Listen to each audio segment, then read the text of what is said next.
ماشاء اللہ لا حول ولا قوة الا باللہ العلی العظیم. اعوذ باللہ من الشیطان اللعین الرجیم. بسم اللہ الرحمن الرحیم. الحمد للہ الذی ہدانا لہذا وما كنا لنهتدی لولا ان ہدانا اللہ. لقد جاءت رسل ربنا بالحق. الصلاة والسلام والتحیۃ والإکرام على نبی الأمی المکی المدنی الحاشمی القرشی الابتہی مولانا مولا الثقلین جد الحسن والحسین ابو القاسم محمد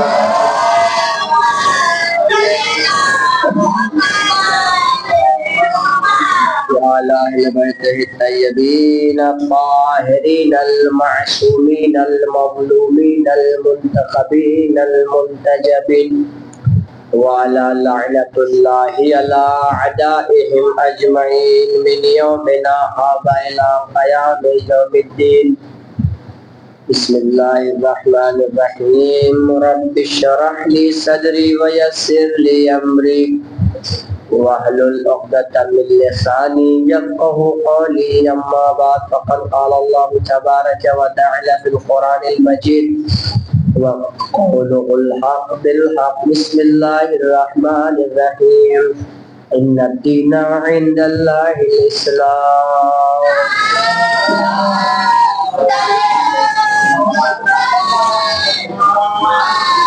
عزیزان گرامی، معزز سامعین کرم، عزاداران امام مظلوم کربلا، ماتمداران سید الشہداء، پروردگار عالم خلاق کائنات جس کے بارے میں قرآن مجید یہ گواہی دیتا ہے کہ یسبح للہ ما فی السماوات و ما فی الارض، ہر وہ چیز جو اس کائنات میں ہے، ہر وہ چیز جو اس کائنات میں ہے، چاہے وہ زمین پہ ہو یا آسمان میں ہو، سب خدا کی حمد و ثنا کر رہی ہیں. اور کیجیے آپ، سب خدا کی حمد و ثنا کر رہی ہیں. عزیزان گرامی، دریا کی مخلوق اپنی زبان میں خدا کی حمد کر رہی ہے، زمین کی مخلوق اپنی زبان میں خدا کی حمد کر رہی ہے، آسمان کی مخلوق اپنی زبان میں خدا کی حمد کر رہی ہے. ہر مخلوق کے پروردگار اللہ کی حمد و ثنا کر رہی ہے. لیکن عزیزان گرامی، اس حمد و ثنا سے اللہ کے وجود کو کوئی فائدہ ہونے والا نہیں ہے. غور کیجیے گا، اللہ کا وجود جیسا تھا ویسا ہی رہنے والا ہے، وہ اول سے تھا آخر تک رہنے والا ہے. ہماری عبادت سے یا اس کائنات کے ذرے ذرے کی عبادت سے خدا بلند یا کم نہیں ہونے والا ہے. ہاں اتنا ضرور ہے کہ اگر ہم خدا کی عبادت کریں گے تو ہمارا مقام خدا کے سامنے بلند ہو جائے گا. اگر ہم عبادت کریں گے تو ہمارا مقام خدا کے سامنے بلند ہو جائے گا. صلوات پڑھے محمد علیہ وسلم.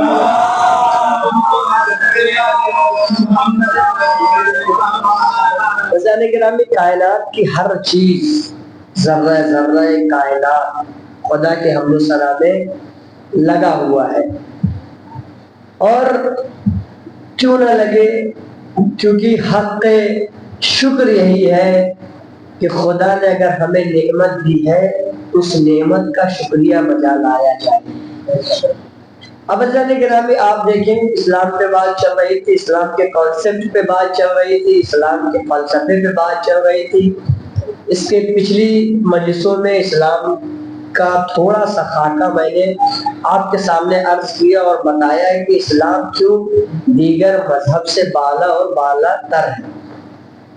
ایک چیز اور عرض کر کے بات کو آگے بڑھانا چاہتا ہوں کہ دنیا کا کوئی بھی قاعدہ، کوئی بھی قانون بنانے والا اس قانون کو اپنے لیے وضع کرتا ہے، اور اس قاعدے اس قانون میں اتنی گنجائش رکھتا ہے کہ کل اگر وہ اس بحران میں، اس چیز میں گرفتار ہو جائے تو وہ اپنے آپ کو محفوظ کر سکے۔ غور کیجیے، اپنے آپ کو محفوظ کر سکے، یعنی قانون بنانے والے کی نظر اس چیز پہ ہوتی ہے کہ اگر کل ہمارے گھر میں کوئی ایسا فعل انجام دیا جائے یا ایسا کوئی فعل انجام ہو جائے تو اتنی گنجائش ہو کہ اپنے گھر والوں کو میں بچا سکوں، یا مجھ سے کوئی ایسا کام، ایسا فعل ہو جائے جس کے پاس اتنی گنجائش ہو کہ میں اپنے آپ کو بچا سکوں۔ یہ دنیا کا قانون ہے جو دنیا کا قانون بنانے والا اپنے آپ کو سوچ کر بناتا ہے کہ اتنی گنجائش ہو کہ اپنے آپ کو بچا سکے۔ لیکن عزیزان گرامی، الہی قانون ایسا نہیں ہے۔ الہی قانون جیسا غریب کے لیے ہے ویسا امیر کے لیے ہے، جیسا پیسے والے کے لیے ہے ویسا ہی پیسہ نہ رکھنے والے کے لیے ہے، جیسا ڈاکٹر کے لیے ہے ویسا ہی مولانا کے لیے ہے، جیسا انجینئر کے لیے ہے ویسا ہی دیگر لوگوں کے لیے ہے۔ تو معلوم چلا الہی قانون میں کوئی بھی بندہ آگے پیچھے نہیں ہے، اور بنانے والا بھی ایسا بنانے والا ہے کہ جس کے یہاں کوئی ممکن ہی نہیں کہ خطا کا امکان پایا جائے۔ غور کر رہے ہیں آپ غور کیجئے، ایک الہی قانون اور دوسرے قانون۔ پھر جو دنیا قانون بناتی ہے اور جو دنیا سزا دیتی ہے، کس چیز کو سزا دیتی ہے؟ کہا دنیا کا قانون کی سزا یہ ہوتی ہے کہ مادیات پہ سزا دی جاتی ہے، روحانیت سے دنیا کی سزا کا کوئی کانسیپٹ نہیں ہے۔ اور کیجئے گا، دنیا سزا دیتی ہے کس چیز پہ؟ اگر جرم کیا تو آپ کے جسم کو اذیت پہنچائے گی، یہیں پہ آپ کی سزا ختم ہو جائے گی۔ لیکن اگر آپ کوئی فعل انجام دے رہے ہیں، آپ کوئی کام کر رہے ہیں، تو دنیا انعام دے گی بھی تو کس چیز پہ؟ آپ کے فعل کو دیکھنے پر، کہ آپ نے جتنا اچھا کام کیا ہوگا، جتنا زبردست کام کیا ہوگا، جتنا وسعت اور چوڑا اور لمبا کام کیا ہوگا، اسی بیس پہ دنیا آپ کو انعامات سے نوازے گی۔ لیکن عزیزان گرامی، الہی قانون میں ایسا نہیں ہے۔ الہی قانون ایسا قانون ہے کہ پروردگار عالم جسم کو اذیت دیتا ہے، روح کو بھی اذیت دیتا ہے۔ اور کیجئے گا، اگر کوئی انسان گناہ کر رہا ہے تو اس کا جسم بھی سزا کے مستحق ہوتا ہے، اس کی روح بھی سزا کے مستحق ہوتی ہے۔ لیکن انسان اگر عمل کر رہا ہے تو اللہ نے کثرت عمل کو معیار انعام نہیں بنایا ہے۔ اور کیجئے گا، کثرت عمل کو یعنی زیادہ عمل کرنے کو اللہ نے معیار انعام نہیں بنایا ہے۔ اب اللہ کثرت عمل پہ انسان کو جزا نہیں دے گا، بلکہ اس کثرت عمل کی نیت پہ جزا دے گا۔ یعنی جیسی اس عمل میں نیت ہوگی ویسا اللہ جزا دینے والا ہے۔ تو معلوم چلا الاعمال بالنیات، انسان کا عمل نیت کی وجہ سے تولا جائے گا۔ ممکن ہے کہ کثرت سے عمل کیا جا رہا ہو لیکن نیت خالص نہ ہو، اور یہ وہی اس چیز پہ سزا دے سکتا ہے، جزا دے سکتا ہے جو انسان کے دلوں سے واقف ہو، یعنی جو انسان کے دلوں کی خبر رکھتا ہو۔ انسان کے دل کی خبر نہیں رکھتا۔ ایک باپ اپنے بیٹے کے بارے میں نہیں جانتا، جس طریقے سے جاننے کا حق وہ وہی جانتا ہے جو اوپر نظر آتا ہے۔ اور کیجئے گا، ایک بیٹا اپنے باپ کی شفقتوں کو صرف اگر باپ ان کے ساتھ کر رہا ہے تو وہ دیکھے گا، کہے گا ہاں میرے باپ نے میرے ساتھ بہت کچھ کیا ہے، لیکن باپ کے دل کے اندر محبت بیٹے میں نہیں دکھائی دے گی۔ اسی طریقے سے بیٹے کا ہے، باپ کو بھی بیٹے کے دل کے رازوں کے بارے میں پتہ نہیں ہوگا۔ باپ اپنے بیٹے کو ویسا ہی سمجھے گا جیسا وہ سامنے نظر آئے گا۔ اگر وہ سامنے اچھا بن رہا ہے تو باپ کہے گا میرا بیٹا اچھا ہے، لیکن ممکن ہے کہ بیٹا باپ کے پیٹھ پیچھے کوئی برائی بھی انجام دے رہا ہے، لیکن باپ اس برائی کو نہیں جان پا رہا ہے. کیوں؟ کیونکہ باپ اور بیٹے کا رشتہ دل سے دل تک ہے، لیکن دل میں جھانک کے ہر چیز پتہ کرنے کا نہیں ہے.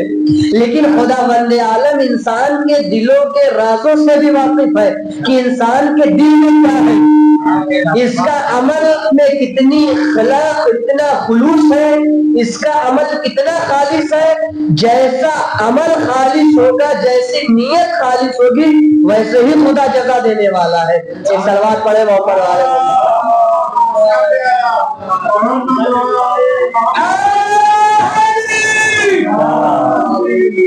تو زنانے کے نام جیسا عمل خالص، اگر عمل انسان کروڑوں خرچ کر کے نیت خالص نہیں کر پا رہا ہے تو پھر اس کا کروڑوں خرچ کرنا بھی بیکار ہو جائے گا. اور انسان ایک گلاس پانی پلا کے نیت خالص کر رہا ہے تو اس کا وہ ایک گلاس پانی پلانا کروڑوں پہ بھاری پڑ جائے گا. الاعمال بالنیات، نیت سے. اسلام کا کانسیپٹ کیا ہے کہ انسان کے اعمال کی جزا نیت سے ملنے والی.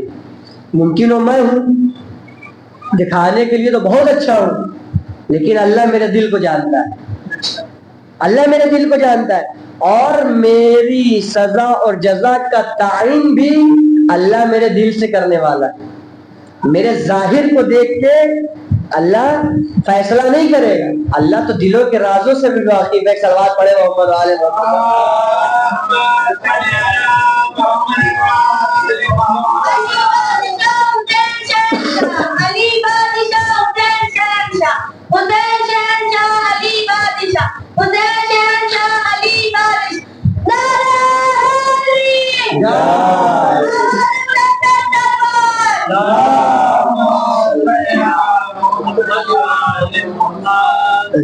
اس بات سے واضح ہو گیا کہ اسلام جو کانسیپٹ رکھتا ہے لوگوں کے سامنے، مسلمانوں کے سامنے، کس چیز کا ہے؟ نیت کا. اگر نیت اچھی ہے، اور مثال بھی دی جاتی ہے جیسی نیت ویسی برکت. اب جیسی نیت ہوگی ویسی برکت ہوگی. عزیزان گرامی، دوسری چیز اسلام کا کانسیپٹ آپ کو میں نے بتایا، اس کے پہلے میں نے فلسفہ اسلام کے بارے میں بتایا. ایک شخص آتا ہے یہودی عالم خلیفہ میں سے کسی ایک کے پاس، آگے کہتا ہے آپ خلیفہ رسول ہیں؟ تو کہتا ہاں ہم خلیفہ رسول ہیں. اب یہاں پہ تو کہا کہ یہودی عالم. اچھا، یہودی جو ہے بہت پڑھے لکھے ہوتے ہیں. آنے کے بعد کہتا ہے یہ بتاؤ آپ خلیفہ رسول ہو؟ کہہ رہا ہاں. کہہ رہا آپ ان کے وصی ہو؟ کہہ رہے ہاں. کہہ رہے مجھے مسلمان ہونا ہے. جب انہوں نے یہ سنا کہ اس کو مسلمان ہونا ہے تو بڑے خوش ہوئے. چلو بھائی، کم سے کم میرا بھی نام کسی ایسے فہرست میں آ جائے گا کہ میں نے بھی کسی کو مسلمان کیا ہے. اور کیجئے گا، میں نے بھی کسی کو مسلمان کیا ہے. لیکن وہ یہودی عالم تھا، اس نے کہا ایسے نہیں مسلمان ہونا ہے، میرے سوال ہے اس کے جواب اگر دے سکتے ہو تو میں کلمہ پڑھنے کو تیار. انہوں نے کہا اچھا یہ بات ہے، کہا آپ کے سوال کیا ہے؟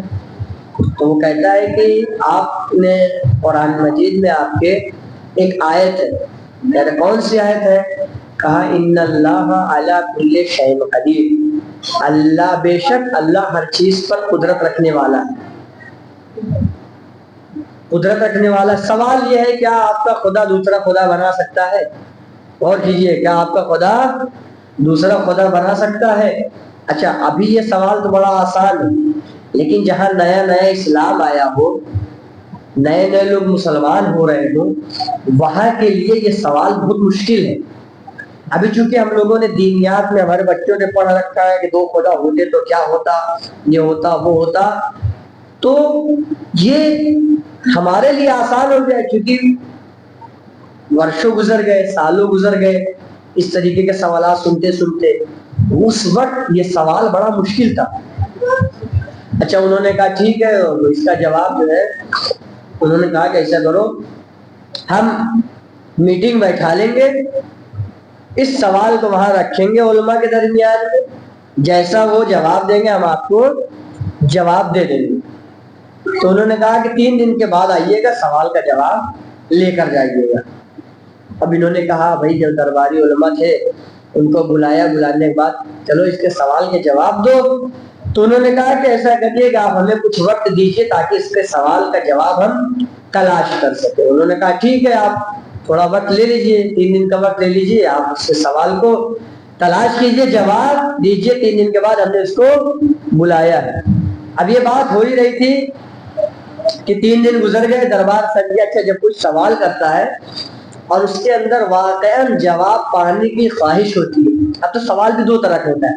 ایک مرتبہ سوال یہ ہوتا ہے کہ مولانا کے علم کو ناپا جائے، مولانا کو ہم نے پھنسا دیا، ایک سوال۔ دوسرا سوال یہ ہوتا ہے اپنے علم کے اضافے کے لیے سوال کیا جاتا ہے۔ تو انہوں نے سوال کیا، اس نے سوال کیا، کیونکہ یہودی عالم تھا اور یہودی بڑے ریسرچر ہوتے ہیں، وہ ہر ایک چیز کی تحقیق کرتے ہیں۔ وہ پہلے پہنچا لوگوں سے پہلے اس لیے پہنچ گیا تاکہ اپنا جواب لے کر خوشی خوشی چلا جائے۔ دربار سجا، علماء جمع ہوئے، لوگ آئے۔ اب انہوں نے جو سوال رکھا تھا، انہوں نے کہا سوال وہی ہے کہ کیا آپ کا خدا دوسرا خدا بنا سکتا ہے؟ تو علماء نے، جو خلیفہ صاحب کے علماء تھے، انہوں نے فیصلہ کیا کہ انہوں نے اللہ کی ذات میں شرک کیا ہے، ان کو قتل کر دیا جائے۔ سوال کیا تھا؟ کیا خدا دوسرا خدا بنا سکتا ہے؟ انہوں نے کہا کہ اللہ کی ذات میں اس نے شرک کیا ہے، اسے قتل کر دیا جائے۔ وہ حیران ہوا، مسکرایا، چونکہ یہودی عالم تھا۔ مسکرانے کے بعد ایک جملہ کہتا ہے، یہ پوچھتے ہیں کہ بھائی آپ کے قتل کرنے کا فتویٰ دیا جا رہا ہے اور آپ مسکرا رہے ہو۔ تو وہ کہتا ہے دیکھو، آپ مجھے مار دو گے، قتل کر دو گے، میری لاش کو باہر پھینک دو گے، آتے جاتے لوگ پوچھیں گے یہ کون ہے؟ کہا یہ سوال کرنے والا ہے، دربار میں سوال کرنے کے لیے آیا تھا، اس کا سوال کا جواب نہیں ملا، اس لیے اس کو مار دیا گیا۔ کہا میں تو مر جاؤں گا لیکن میرا سوال زندہ رہے گا۔ میں تو مر جاؤں گا لیکن میرا سوال زندہ رہے گا۔ ابھی اور پریشان ہوئے کہ بھائی یہ کیا ماجرا ہے، ہم تو سوچ رہے کہ اس کے ختم کرنے سے قصہ ختم ہو جائے گا۔ اچھا، ایسے مقام پہ کوئی نہ کوئی مولائے متقیان کا چاہنے والا ضرور بیٹھا ہوتا ہے۔ اب جب یہ باہر نکلا، انہوں نے کہا بھائی اس کو جانے دو، اگر اس کو مار دیے تو سوال اور بڑھ جائے گا، اس کو جانے دیا جائے۔ جب یہ گئے باہر، ایک علی کا چاہنے والا ملا، ملنے کے بعد اس کو پکڑا، کہا تیرا سوال ہے؟ کہا شرط کیا ہے؟ مسلمان ہونا ہے، اگر سوال کا جواب ملا تو میں مسلمان ہو جاؤں گا۔ کہا ٹھیک ہے، آؤ چلو تمہیں لے کے چلتے ہیں رسول کے اصل وارث کے پاس۔ اب یہ علی کا چاہنے والا سلوات لیتا ہے، لے جانے کے بعد مولا علی کی ڈیوڑی پہ پہنچتا ہے کہ دق الباب ہی کرنے والا تھا، اندر سے آئی سلمان اندر آ جاؤ۔ اب جیسے یہ جملہ سنا تو وہ عالم یہودی کا سمجھ گیا کہ اندر کوئی ایسا بندہ بیٹھا ہوا ہے جو دروازے کے پیچھے کے راز کو بھی جانتا ہے، دروازے کے پیچھے کے راز کو بھی جانتا ہے۔ جب یہ بات ہو گئی تو سلمان نے کہا ایسے نہیں جانا ہے۔ جب اس نے سنا کہ بھائی اندر سے بیٹھا بندہ یہ کہہ رہا ہے چلے آؤ، تو اس نے یہ جانے لگا۔ سلمان نے کہا ایسے نہیں جانا، اپنی شرط یاد رکھو، مسلمان ہو کے جانا ہے، مسلمان ہو کے جانا۔ اب یہ شخص کو لے کے ڈیوڑی کے اندر گئے، مولائے متقیان بیٹھے تھے۔ امام نے فرمایا یہ بتاؤ تمہیں صرف جواب چاہیے، یہ سوال بھی میں بتاؤں؟ انہوں نے کہا کہ سلمان نے کہا نہیں، پہلے یہ سوال کرے گا پھر آپ جواب دیجئے، اس کو مسلمان کیجئے تب یہ جائے۔ انہوں نے کہا سوال کیا ہے؟ کہا میرا سوال یہ ہے کہ قرآن مجید میں ایک آیت ہے کہ ان اللہ علی کل شیء قدیر، کہ بے شک پروردگار عالم ہر چیز پر قدرت رکھتا ہے۔ کیا خدا کے قدرت میں یہ ہے کہ وہ دوسرا خدا بنا سکتا ہے؟ اب مشکل کشا کے لب ہلے، لب ہلنے کے بعد مشکل کشا نے جواب دیا۔ کیا جواب دیا؟ کہا بالکل بنا سکتا ہے، کہا میرا خدا دوسرا خدا بنا سکتا ہے، لیکن بنانے والا خدا ہوگا، بننے والی مخلوق ہوگی۔ یعنی بننے والا خدا نہیں ہو سکتا، خدا بنا رہا ہے لیکن جس کو بنا رہا ہے وہ مخلوق کہلائے گی۔ آپ غور کریں، جس کو بنائے گا وہ مخلوق کہلائے گی۔ صلوات پڑھے محمد والے محمد۔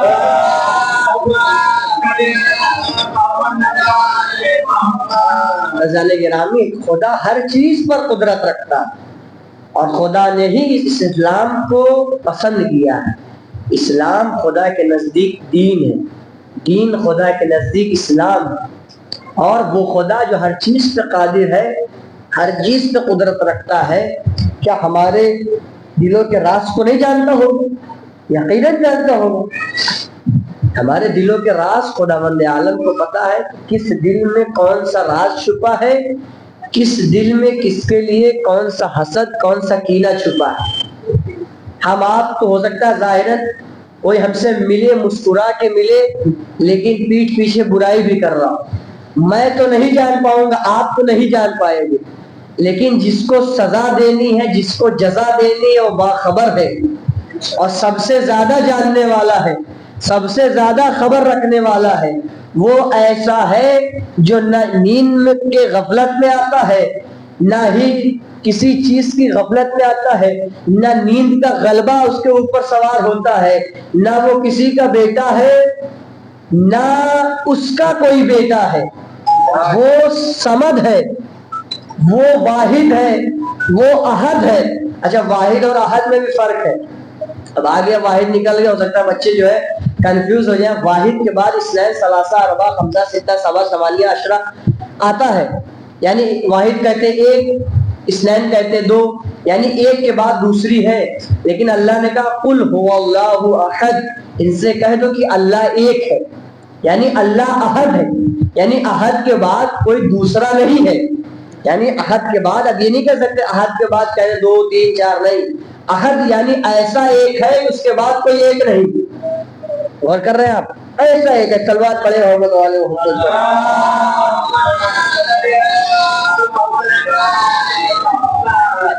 عزیزان گرامی، ایک اللہ ہے جو ہر چیز پہ قدرت رکھتا ہے، اس نے دین کو پسند کیا ہے کہ دین اسلام، اور لہذا اسلام کا قاعدہ قانون ہر چیز کو بنانے والا وہی اس اسلام کی مبلغین کو بھی چنتا ہے، وہی اس اسلام کے کانسیپٹ کو مبلغین کے ذریعے، یعنی رسول، انبیاء، اولیاء، امام کے ذریعے مؤمنین تک پہنچاتا بھی ہے، تاکہ کوئی مومن، کوئی بندہ کل کو یہ نہ کہہ سکے کہ خدایا ہم تک تو ہدایت آ ہی نہیں تھی، اب تک تو ہدایت پہنچی ہی نہیں تھی۔ اس کا مطلب یہ ہے کہ ہدایت پہنچی تھی، تم نے ہدایت کو انکار کیا، ہدایت سے انکار کیا، یعنی ہدایت تمہارے تک پہنچی تھی، رسول آئے تھے، کلمہ پڑھوایا تھا، دین کا ہر ایک رخ بتایا تھا، ہر چیز کو سمجھایا تھا، تمہارے اوپر شہوت و دولت کا غلبہ تھا کہ تم نے اس اسلام کو چھوڑ دیا، اسلام کو اپنایا نہیں۔ اللہ نے گرامی، یہ اسلام ہے، واقعاً بڑا آسان ہے اسلام، اور بڑا مشکل بھی ہے اسلام۔ آسان اس وقت ہے جب انسان اسلام کو فالو کرے گا، اور مشکل اس وقت ہے جب انسان اس اسلام کو انفالو کرے گا۔ غور کر رہے ہیں آپ اسلام کے کانسیپٹ کو؟ جب اسلام کے اوپر آنچ آئی ہے، تب علی کے گھر والوں نے، علی نے اپنی جان کو قربان کرنا گوارا سمجھا، اسلام کو محفوظ کیا ہے، چاہے امام علی ہو، امام حسن ہو، امام حسین ہو، سید سجاد ہو، یا آخری امام حسن عسکری تک، سب نے اپنی جان اسلام کی حفاظت میں دی ہے۔ ہاں دارو، اب یہ قافلہ، لٹا ہوا قافلہ، اسیروں کا قافلہ جو کربلا میں لوٹ لیا گیا، جس کے اوپر ظلم کھائے گئے، یہ مدینہ پہنچ رہا ہے۔ مدینہ مدینہ نانا کے شہر جا رہا ہے۔ یہ لٹا ہوا قافلہ جب زینب ام کلثوم نے شہر مدینہ کو دیکھا تو مرثیہ پڑھا اے میرے نانا کے مدینے مجھے قبول نہ کرنا، کیونکہ جب ہم یہاں سے گئے تھے تو گودیاں آباد تھی، لیکن ہاں عزاداران امام مظلوم کربلا جناب زینب مدینے کے باہر بیٹھ گئیں۔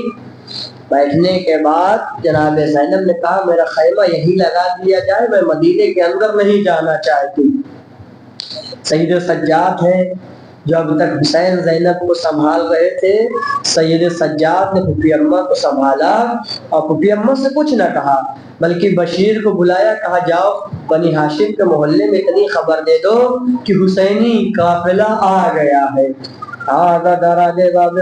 کربلا جب یہ خبر سنی تب سید سجاد جناب زینب سے کیسے کہیں پھپھی اماں، جب رباب کی باری آئی تو امام نے حکم دیا ہے کہ امام آپ کو حکم دے رہا ہے مدینے چلیے، لیکن اب جناب زینب ہے بیٹھ گئی ہے، شہر کے اندر جانا نہیں چاہتی ہے۔ لیکن عزاداران امام مظلوم کربلا جب بشیر محلہ بنی ہاشم میں یہ حسینی قافلے کی خبر لے جا کر پہنچا ہے، تو بشیر کو جو نہیں سید سجاد نے علم دیا تھا، اے بشیر اس علم کو لے جاؤ محلہ بنی ہاشم میں، وہاں اعلان کر دو حسینی قافلہ آ گیا ہے۔ اب بشیر اعلان کرتے کرتے محلہ بنی ہاشم میں پہنچتے ہیں، ایک چھوٹا سا بچہ ہے جو آ کے بڑھ کے کہتا ہے اے بشیر میرے بابا کا علم تمہارے ہاتھوں میں کیا کر رہا ہے؟ عزاداران امام مظلوم کربلا اب محلہ بنی ہاشم سے محمد حنفیہ نکلتے ہیں اور خواتین نکلتی ہیں، نکلنے کے بعد جناب زینب کے پاس جاتی ہے، سید سجاد کے پاس جاتی ہے۔ محمد حنفیہ نے دیکھا کہ سید سجاد ہے، ازلکم علی الزہرا، اس مسائل کو میں نے مختصر کر دیا۔ ہاں عزاداران امام مظلوم کربلا تمہیں محمد حنفیہ سید سجاد کو دیکھ کے کہتے ہیں بیٹا کیا رے بھائی کیا تم بھی ایسے ہو گئے ہو؟ 25 سال میں کوئی بوڑھا ہوتا ہے کیا؟ 25 سال میں کسی کی بال داڑھی سفید ہوتی ہے کیا؟ ازلکم علی الزہرا، ارے اب جناب صغرا ہے رباب کے پاس جاتی ہے، کبھی ام کلثوم کے پاس جاتی ہے، کبھی زینب کے پاس جاتی ہے۔ ارے کسی نے زینب نے پوچھا اے صغرا کیا تلاش کر رہی ہو؟ صغرا کہتی ہے پھپھی اماں ہم کو پتا ہے، ارے سب مار دیے گئے، ارے میں اسے ڈھونڈ رہی ہوں، ارے میں اپنے اصغر کو ڈھونڈ رہی ہوں۔ اجرکم علی اللہ، ارے عزاداران امام مظلوم کربلا اب جناب زینب کو ام البنین نے کہا بی بی شہر میں چلیے، اندر چلیے۔ اب جناب زینب اندر جاتی ہے لیکن پہلے گھر نہیں جاتی ہے، کہا مدینہ رسول خالی کرایا جائے، میں اپنے نانا سے ملنے جاؤں گی۔ اجرکم علی اللہ، قبر رسول کو خالی کرایا گیا۔ اجرکم اللہ، جب قبر رسول کو خالی کرا لیا گیا ہے نا، اب جناب زینب پہنچتی ہیں، پہنچنے کے بعد نانا کی مزار پہ جاتی ہے، حسین کا تیروں سے چھلنی کرتا نکالتی ہے، قبر رسول پہ رکھ دیتی ہے، ارے قبر رسول رکھنے لگتی ہے، ہائے رے میرا حسین، ہائے رے میرا حسین۔ جناب زینب نے کہا نانا ارے جب کوئی سفر پہ جاتا ہے تو وہ مسافر سوغات سفر لے کے آتا ہے، اے نانا ارے یہ نامحرموں کا مجمع ہے، ورنہ میں آپ کو دکھاتا، ارے میں آپ کو دکھاتی کہ جب میں آپ کی نواسی سفر پہ گئی ہے تو ظالموں نے اتنے درے لگائے ہیں کہ بیچ پر نیلے نشان ہے۔ اجرکم اللہ، اجرکم اللہ۔ جناب زینب بہن کرتی ماں کی مزار پہ پہنچتی ہے، اماں میرا ماں جایا، اماں حسین قتل کر دیا گیا، علی اکبر مار دیے گئے، علی اصغر مار دیے گئے اماں۔ ارے اماں کی قبر سے بھائی کی قبر پہ جاتی ہے، بھیا حسن آپ کے بھائی کو مار دیا گیا۔ ارے زینب بہن کرتی کرتی اب جو گھر میں پہنچی ہے، ارے عبداللہ نے دیکھا، عبداللہ نے کہا ہے ضعیفہ لگتا ہے تو گھر بھول گئی ہے، ارے یہ تیرا گھر نہیں ہے۔ زینب نے اپنے چہرے کو اٹھایا، عبداللہ ارے تم نے بھی نہ پہچانا، ارے میں سلام ارے جناب زینب یہ گھر کے اندر گئی کیا دیکھا ہے؟ ارے نئے مسلح، ارے وہ زینب جو دوران سفر اپنے بچوں پہ نہ روئی تھی، ماں کی ممتا جاگی، ارے آنو محمد کے مسلح دیکھے، تکیہ و بستر دیکھا، ایک چیخ ماری، ہائے رے میرے آنو محمد، تم نے اپنی جان اپنے ماموں پہ قربان کر دیا، میری گود چل گئی۔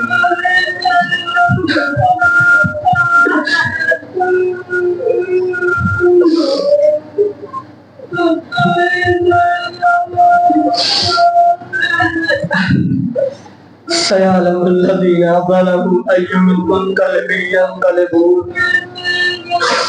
پروردگارا جو حضرات بیمار انہیں کربلا کے صدقے میں جلد جلد شفائے کاملہ اور عاجلہ عطا فرما۔ پروردگارا جو حضرات پریشان حال ان کی پریشانیوں کو دور فرما۔ پروردگارا تجھے محمد والے محمد کا واسطہ شیعان حضر کرار جہاں جہاں تشریف فرما، ان کی جان مال عزت آخروں کی حفاظت فرما۔ پروردگارا تجھے محمد والے محمد کا واسطہ جن کی گودیاں خالی ہے ان کی گودیاں اولاد سے مالا مال کر دے۔ پروردگارا تجھے محمد والے محمد کا واسطہ فرزند زہرا یوسف زہرا حجت آخر کے ظہور میں تعجیل فرما اور ہم سب کو ان کے اعمال و اقسام میں شمار فرما۔ تقبل منا انک انت السمیع العلیم ماتل حسین۔